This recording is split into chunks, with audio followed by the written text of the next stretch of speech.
সবাইকে শুভ সন্ধ্যা। শুভ সন্ধ্যা, good evening. যদিও রাত, তবুও গুড ইভিনিং বলতে হবে। প্রথমে বলি, আজকে এই ভিডিওটা একটু মন দিয়ে শুনুন। একটু হয়তো বড় বড় হতে পারে, কিন্তু অনেক ইনফরমেশন দেবো যেগুলো কাজে লাগবে। যারা জানেন তাদের কথা বলছি না, যারা জানেন না তাদের কিন্তু অনেক কাজে লাগবে। মন দিয়ে শুনুন। আমাদের দেশ থেকে আরম্ভ করে সারা পৃথিবীতে কি চলছে, কি হতে পারে, শেয়ার মার্কেটের উপরে এফেক্ট কি হতে পারে। এবং অবশ্যই আপনারা স্বীকার করেন যে পুরো ওয়ার্ল্ড ইকোনমিটাকে ধরে রেখেছে শেয়ার মার্কেট। ঠিক আছে, আমরা যে যাই বলি না কেন, আমাদের এটা স্বীকার করতে হবে, এটা হচ্ছে চরম বাস্তব। তাই যে আমাদের ট্রাম্প বাবু আমাদের উপরে যে 25% যে ট্যারিফ লাগিয়েছে, তার এফেক্ট কি হতে পারে, তার আউটকামটা কি হতে পারে।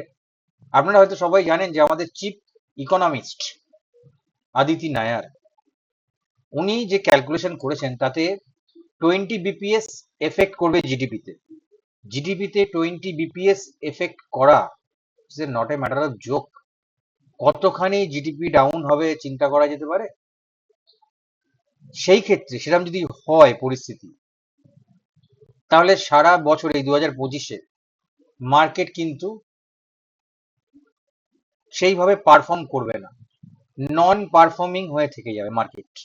আমাদের ইন্ডিয়ান মার্কেটের কথা বলছি, কারণ টোয়েন্টি টোয়েন্টি বিপিএস মানে জিডিপির উপর এফেক্ট করা মানে সাংঘাতিক ব্যাপার। তো এটা এই যে ট্রাম্প বাবু যে করলেন, যেটা আমাদের ট্রাম্প বাবু ড্রাম পিটিয়ে যেটা করেছেন, এটা কিছুই নয়, ওনার মানে হিংসা। কেন হিংসা? হিংসা এই জন্যে, যখন ইউক্রেন রাশিয়া যুদ্ধ লাগে তখন ইন্ডিয়া রাশিয়ার থেকে সস্তায় তেল নিয়েছে। এবার রাশিয়ার উপরে তো অনেক স্যাংশন লাগানো আছে। এবার ইন্ডিয়া সস্তায় তেল নিয়েছে এবং তেল সেখান থেকে বেঁচেছে। ওই জন্য দেখবেন আমাদের পেট্রোল ডিজেলের দাম খুব একটা বুস্ট করেনি বা শুট আপ করতে পারেনি, কারণ সস্তায় রাশিয়ার কাছ থেকে ইন্ডিয়ান গভর্নমেন্ট তেল নিয়ে নিয়েছিল। এই রাগটা আমাদের ট্রাম্প বাবু সহ্য করতে পারছেন না, নিয়ে রেখে দিয়েছেন। দ্বিতীয়, উনি বলেছিলেন যে আমাদের যে এগ্রিকালচার বা সিডস যেগুলো আছে তার উপরে ইন্টারফেয়ার করবে। সেক্ষেত্রেও ইন্ডিয়ান গভর্নমেন্ট আমাদের খুব বুদ্ধি করে আমাদের স্মল সেক্টর গুলোকে প্রোটেক্ট করার জন্য বলেছেন না, সেটা করা যাবে না। তা এইসব রাগগুলো তো উনি সহ্য করতে পারবেন না, কেন ট্রাম্প বলে কথা। আমাদের ট্রাম্প, আমাদের হাওড়া ব্রিজের তলা দিয়ে চলতো ট্রাম গাড়ি, সেই ট্রাম্প বাবু তো এখন এইসব অপমান সহ্য করবে না। প্রেসিডেন্ট বলে কথা, আবার কি আমেরিকার মানে বিশ্বের রাজা উনি, তখন আর গায়ে লেগেছে। 25% ট্যারিফ উনি লাগিয়ে দিয়েছেন সুন্দর করে, এবং সেটা এফেক্ট হবে 1 জুলাই থেকে। আর ওদের ডেলিগেটসরা আসছে হচ্ছে এন্ড অফ অগস্ট। তার মানে এই যে আহ, সামনে 20-25 দিন আমরা একটা আনসার্টেনটির মধ্যে ভুগবো। আমাদের নিফটি বা আমাদের স্টকস ভোগান্তি দেবে বা ভোগাবে। সব থেকে বড় কথা, একটা জিনিস আপনাদের বলি, হয়তো আপনারা অনেকেই জানেন, ওয়ারেন বাফেট ক্যালকুলেটর বলে একটা ইন্ডিকেটর আছে। ওয়ারেন বাফেট ইন্ডিকেটর, গুগলসে সার্চ করবেন পেয়ে যাবেন।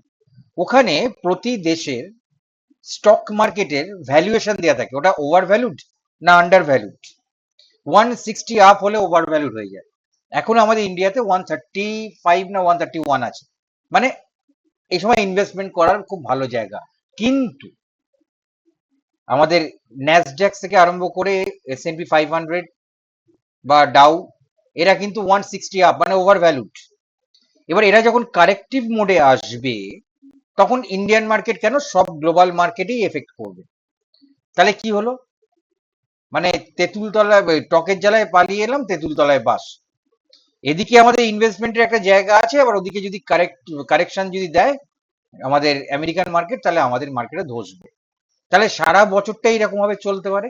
এখন যদি ইন্ডিয়ান গভর্নমেন্ট ডিপ্লোম্যাটিক্যালি কোন রকম কিছু করেন বা করতে পারেন, তাহলে সেক্ষেত্রে কিন্তু একটা পজিটিভ সাইন আমরা পাবো। তা যখনই আপনারা ইনভেস্টমেন্ট করবেন, বলে রাখছি, ওয়ারেন বাফেট ক্যালকুলেটর গুগলসে সার্চ করবেন পেয়ে যাবেন। ওখানে ডিটেলস দেয়া আছে কোন দেশের কিভাবে, মানে কোন দেশের স্টক তাদের এক্সচেঞ্জের মানে ওভার ভ্যালুড না আন্ডার ভ্যালুড সবকিছু ওখানে পাওয়া যাবে। এগুলো দেখে ইনভেস্টমেন্ট করবেন, তাতে সুবিধে হবে। ঠিক আছে, এগুলো আমি ওই জন্য বললাম প্রথমে একটু ধৈর্য নিয়ে শুনবেন। এখন আমাদের ওয়েট করতে হবে এন্ড অফ অগস্ট অব্দি, ওদের ডেলিগেটসরা আসবেন আমেরিকা থেকে।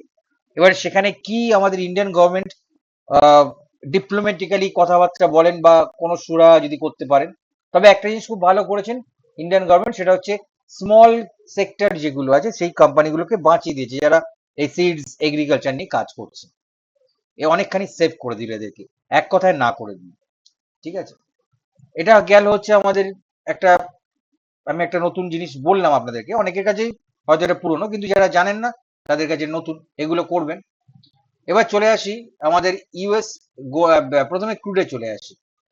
ক্রুডের দাগগুলো বলে দিচ্ছি, মানে মার্কিং গুলো কি কি করা যাবে। ক্রুডের অনেক কিছু চেঞ্জ করেছি। সাপোর্ট 1 ঘন্টা টাইম ফ্রেমে করেছি, প্রথমে 6116, তারপরে 6007 থেকে 5991, তারপরে 5867 থেকে 5853, 5811 থেকে 5793, রেজিস্ট্যান্স 6128 থেকে 6184। সাংঘাতিক পরিমাণে লিকুইডিটি জোন, সাপ্লাই জোন মাথায় রাখবেন। তারপরে 6378 থেকে 6488, এটাও হয়ে গেল। গোল্ড, গোল্ডে বলে দিচ্ছি একটা নিয়ম, বলে দিচ্ছি সুন্দর নিয়ম, প্রতি মাসের প্রথম শুক্রবার নন ফার্ম পেরোল বেরোয়। ঠিক আছে, কালকেও আছে 6টার সময়, খুব ইম্পর্টেন্ট। ওটা যদি বাড়ে তাহলে গোল্ড, ওটা যদি যদি বেড়ে যায় তাহলে গোল্ড পড়বে, আর ওটা যদি কম আসে গোল্ড তাহলে বাড়বে। এইটা মাথায় রাখবেন। নন ফার্ম পেরোল যদি কোনো কারণে আমাদের কম আসে গোল্ড বাড়বে, যদি বেশি আসে গোল্ড কিন্তু পড়বে।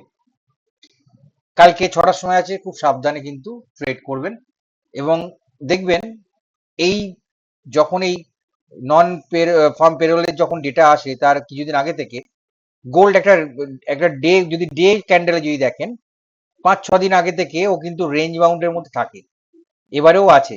তারপরে ভাঙা বা উপরে ওঠা বা নিচে পড়া ডিপেন্ড করবে।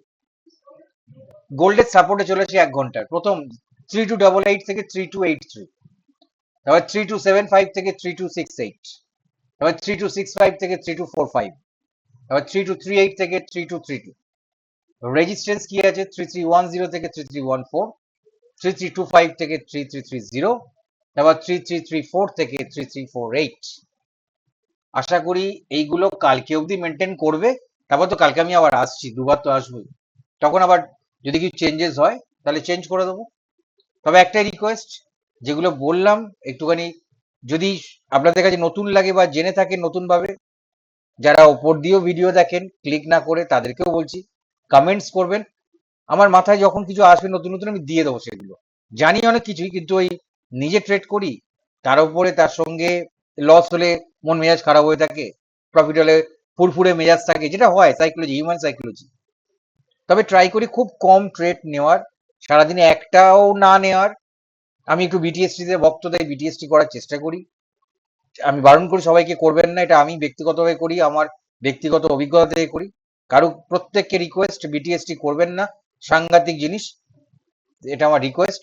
মানে ফতুর হয়ে যাওয়ার 1 নম্বর জায়গা। আমি সারাদিন নিউজের মধ্যে থাকি, আমি মার্কেট ওয়াচ না করলেও নিউজ শুনি, ফলো করি, করে আমি বিটিএসটিটা করি, সে গোল্ড হোক, ক্রুড হোক বা নিফটি হোক, সেটা আমি করি। আমি সারাদিন মার্কেটের সামনে বসে থাকতে এখন আর ভালো লাগে না, আগে হতো। তবে হ্যাঁ, আমার হাতে সবসময় মোবাইল সব সময় থাকে, আমি যদি ল্যাপের সামনে না থাকেও আমার সামনে মোবাইল থাকে, আমার হাতে মোবাইল থাকে। আমি কিন্তু মার্কেট ওইভাবে ওয়াচ করছি, প্লাস আমি নিউজের অনেক রকম আমার অনেক সাইট আছে, সাইট গুলো ঘাটাঘাটি করি আমি। যেমন আজকে আপনাদের বলে দিলাম আমি ওয়ারেন বাফেট ইন্ডিকেটর, এটা আমি প্রায় দেখি। এখান থেকে আপনি ইনভেস্টমেন্টে যারা সুইং ট্রেড করেন বা শর্ট টার্মের জন্য যারা ইনভেস্টমেন্ট করতে চান, লং টার্মের জন্য করতে চান, অবশ্যই এটা দেখে করবেন, তাহলে সুবিধা হবে। ঠিক আছে, তাহলে আজকের মতন সবাইকে শুভরাত্রি, good night, thanks for watching. This Bangali Babu will come again on tomorrow 182025। August মাস পড়ে যাচ্ছে, কালকে 1 আগস্ট, নতুন সপ্তাহ। ভালোভাবে ট্রেড করুন সুন্দর করে। আর একটু প্লিজ কমেন্টস করবেন, এটা request, holding my hand, request, request এটা আমার, এই যে একটু কমেন্টস করলে ভালো লাগে। আপনারা শুনছেন, দেখতে পাচ্ছি ভিউজ আসছে, কিন্তু কমেন্টস করেন না, তো একটু খারাপ লাগে। আমি যদি ভুল কিছু যদি বলে থাকি, আমার দ্বারা যদি উপকার যদি না হয়, অপকার হয়, লিখুন না যে না আপনি বলেছেন আমার অপকার হয়েছে। আমি অ্যাকসেপ্ট করব, ভুলকে ভুল মানতে আমি রাজি আছি, আমার তো ভুল হতেই পারে, মার্কেট সুপ্রিম। তা আপনারা ফিডব্যাক দেবেন না, এটা তো রিকোয়েস্ট, এটা ফিডব্যাক দিন। যদি ভালো লাগে এটাকে শেয়ার করুন, সাবস্ক্রাইব করে দিন। এগুলো সবাই বলে, আমি বলি না। আমার মানে এটার থেকে তো আমার ইনকামের তো জায়গা নেই, আমি জাস্ট এটা আমার ভালো লাগার জায়গা থেকে আমি করি। ঠিক আছে, এটা আমার রিকোয়েস্ট রইলো, বাকিটা আপনাদের উপরে। ঠিক আছে, সবার জন্য শুভেচ্ছা রইলো, আজকের জন্য টাটা।